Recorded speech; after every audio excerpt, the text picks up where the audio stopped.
Taboo by Alessandra Anderson, narrated for Cupido in collaboration with SAGA. Summer Drives by Sylvek Dahl. I am quite aware that my interest in cock is perhaps a little special. After all, women are usually more concerned with the bigger picture and don't really understand men's focus on sexual organs. But maybe the difference isn't actually that big. I am, like many women, more concerned about everything that surrounds the act itself.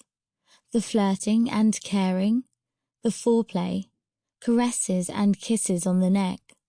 For me, though, a cock is a kind of expression, an expression of interest and power, mine. It's really the thought of cock that's important, a movable cylinder with a smooth, well-lubricated, heart-shaped head. First, I have to conjure it up, create it. It must come to greet me, showing its excitement and presenting itself. Then it must quench my hunger, let itself be swallowed, be annihilated. I shall possess it, and thus possess its owner. With a hand around a man's cock or balls, I wrench control from his consciousness. I engulf him. I find it fascinating that it can be so soft and small and insensitive. And then, when it's erect and hard, that it's sensitive and vulnerable, that it gains existence.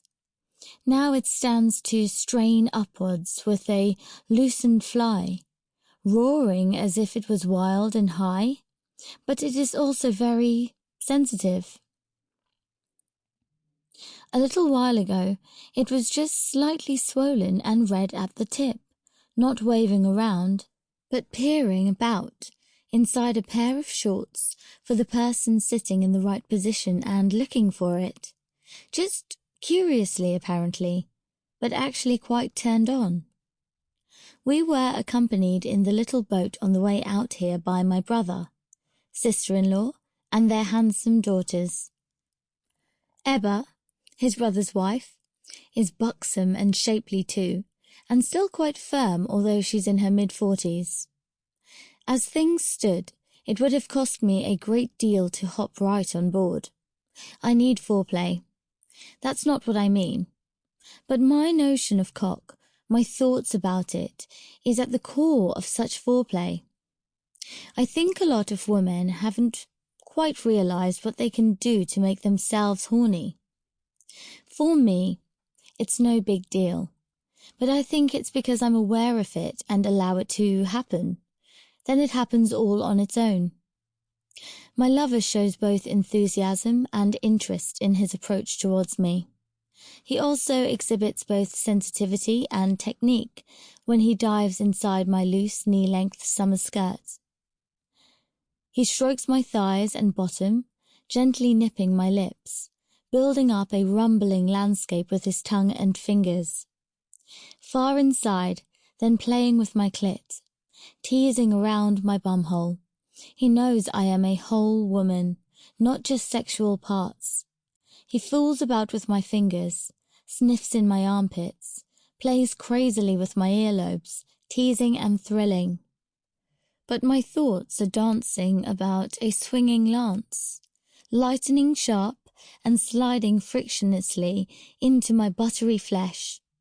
Up from the realm of the dead, these thoughts are my foreplay and at the core of my sexual experience. I think about it, imagine it, long before it exists, perhaps before the lover exists. I might imagine my dildos at home, or just glance at the drawer. Maybe I'll do something as boyish as to look at some pictures. But now I'm with my darling of several years standing. I began by giving him insinuating glances and comments on the way out to the islands. In unnoticed moments, he got to see more of my thighs than others do. We weren't alone, so there was no way he could know if I had any concrete plans or not.